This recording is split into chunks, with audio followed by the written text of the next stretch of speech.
Hello students, chapter 9 को आज पढ़ते हैं हम लोग। 8 तक सारा क्वेश्चन आंसर ऑब्जेक्टिव टाइप सारा हो चुका है। आप प्रीवियस वीडियो देख लीजिए अगर नहीं देखा है आपने। आज हम चैप्टर 9 द गुप्ता एम्पायर के बारे में पढ़ेंगे।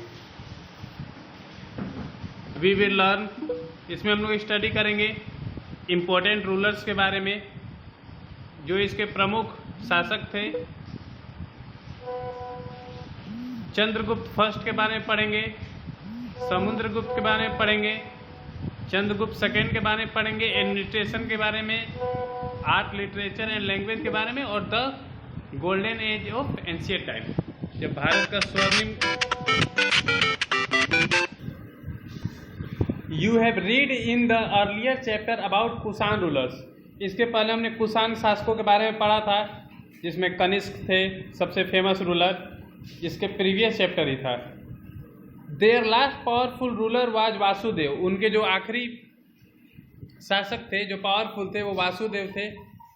There after there was no large empire in India for a few centuries. और उसके बाद कुछ सदी तक भारत में कोई भी बड़ा साम्राज्य नहीं बना कुषाण रूलर्स, कुषाण वंश के बाद। The next large empire was the Gupta empire. उसके बाद जो बड़ा एम्पायर बना वो गुप्ता एम्पायर था। It was established by Srigupta in 275 CE, और इसे श्रीगुप्त द्वारा स्थापित किया गया था 275 CE में। He was succeeded by his son Ghatotkacha Gupta, और उनके बाद उनका बेटा जो था घटोत्कच गुप्ता, वो रूलर बने। He ruled from 280 CE to 319 CE. However, not much is known about these two rulers. और वो 280 से लेकर 319 तक रूल किए, लेकिन इनके बारे में ज़्यादा जानकारी प्राप्त नहीं है। इंपॉर्टेंट रूलर्स पढ़ते हैं। Chandragupta first, he succeeded his father Ghatotkacha in the year 319 CE and ruled up to 335 CE। Chandragupta first अपने फादर घटोत्कच के बाद गद्दी पर बैठे, रूलर बने। 319 CE में बैठे और उन्होंने 335 तक रूल किया। He was the first important ruler of this dynasty. वो सबसे पहले महत्वपूर्ण शासक थे इस वंश के। It was during this period that the Gupta empire expanded and their authority was established over almost the whole of north India. He assumed the title of Maharaja Dhiraj. और उनके शासन काल में जो गुप्ता एम्पायर था, वो लगभग, उसका जो अथॉरिटी था वो लगभग पूरे नॉर्थ इंडिया में फैला हुआ था, और उन्होंने अपने आप को एक टाइटल दिया था महाराजा धीराज। आप यहाँ एक बार देख सकते हैं, ये जितना भी आपको ब्राउन कलर का दिख रहा है, ये सारा गुप्ता एम्पायर का अंदर था, गुप्ता एम्पायर। ठीक है, अब उसके बाद हम समुद्रगुप्त के बारे में पढ़ते हैं। He was the next powerful ruler. फिर उनके बाद जो शक्तिशाली रूलर आए वो थे Samudragupta. He succeeded his father Chandragupta first in 335 CE, और 335 CE में अपने फादर को सक्सीड किए, यानी उनके बाद वो शासक बने। There are 3 main sources of the period of Samudragupta. और समुद्रगुप्त के बारे में हमें पता चलता है, उसके 3 मेन स्रोत है। फर्स्ट है inscription of Ashoka pillar at Allahabad, जो शिलालेख मिला है अशोक का इलाहाबाद में, उसमें जानकारी मिलती है। Iran addict, coin of Samudragupta, Samudragupta ने जो सिक्के चलाए थे उनमें भी जानकारी मिलती है।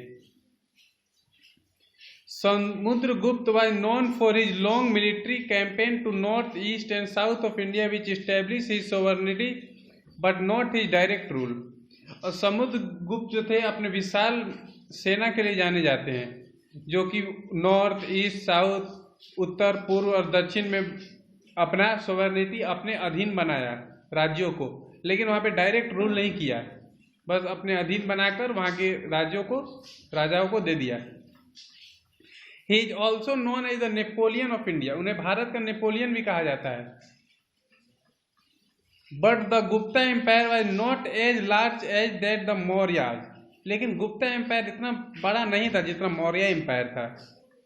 We get a lot of information about Samudragupta from Prasti, an inscription written in praise of a person by poet Hari Sen of his court.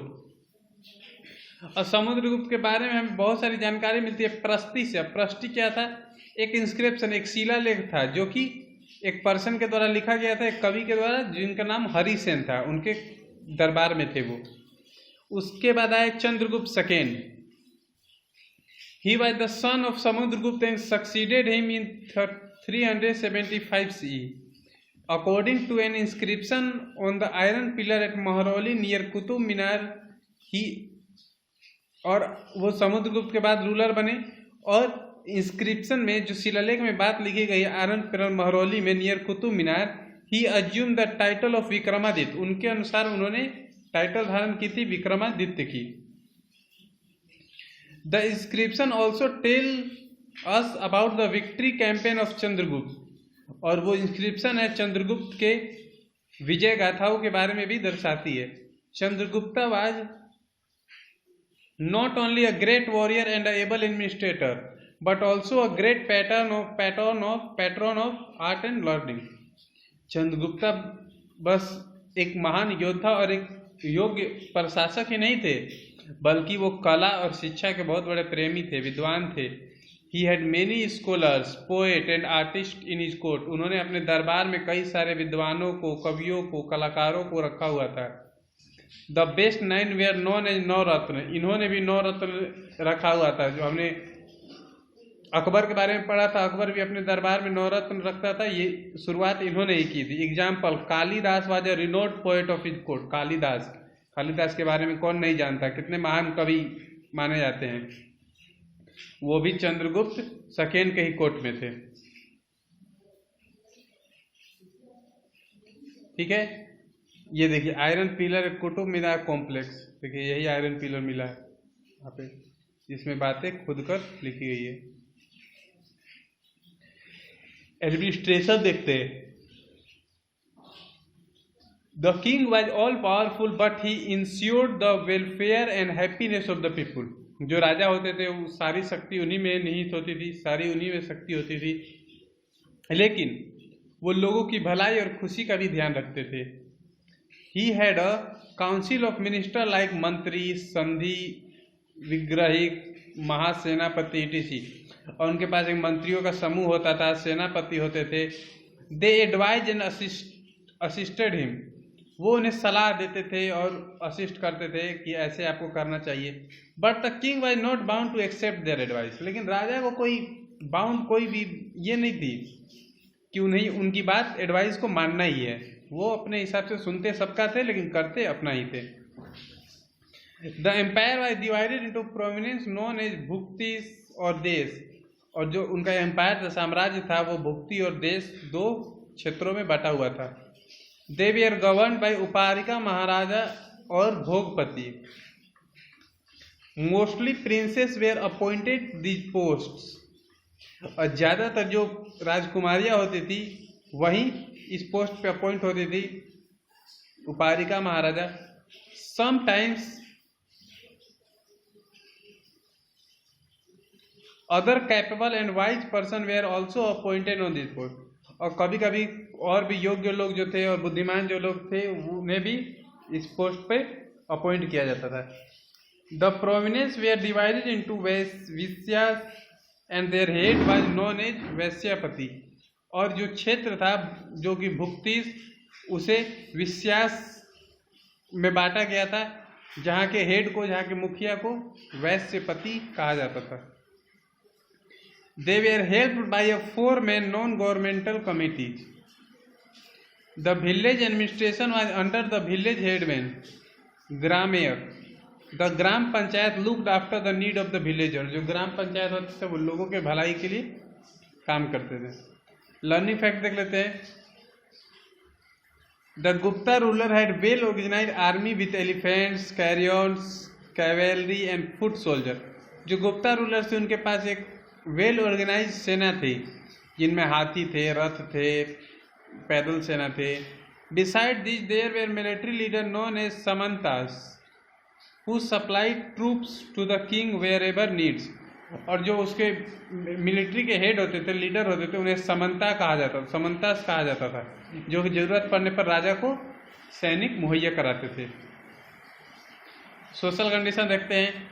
The people had a happy and peaceful family life, जो लोगों का जीवन था, पारिवारिक जीवन था, वो खुशी और शांति भरा जीवन था। जॉइंट फैमिली सिस्टम आज प्रिवलेंट ड्यूरिंग दैट टाइम, और लोग जॉइंट फैमिली में रहना पसंद करते थे। जॉइंट फैमिली जानते हैं, बड़ा परिवार, इसमें दादा दादी चाचा चाची, मतलब अलग ना हुए हो, सब एक ही में रहते हो। The condition of women was not so bad but it becomes worse during the later period, जो औरतों की स्थिति थी गुप्ता पीरियड में वो इतनी खराब नहीं थी, लेकिन बाद में उनकी स्थिति बहुत खराब हो गई। Child marriage had also started, बाल विवाह भी स्टार्ट हो गया था। Education was mostly limited to the upper class family, और जो शिक्षा था वो बस अमीर परिवारों के लिए था। Celebration of festival and animal fighting were the chief source of entertainment, और लोग मनोरंजन के लिए क्या करते थे, पर्व मनाते थे। एनिमल फाइटिंग, जानवरों को लड़ते हुए देखते थे, इससे वो मनोरंजित होते थे। इकोनॉमिक कंडीशन देखते हैं। Inter state trade flourish during this period, inter state trade होता था, यानी अंतर्राज्यीय व्यापार एक राज्य से दूसरे राज्य में। Trade was carried on by land and river roots, और ज़्यादातर जो व्यापार होते थे वो जमीन से या फिर नदी द्वारा होते थे। तो ये हमारा चैप्टर यही तक अभी करते हैं, बाद में कंटिन्यू किया जाएगा। और ओके, थैंक यू।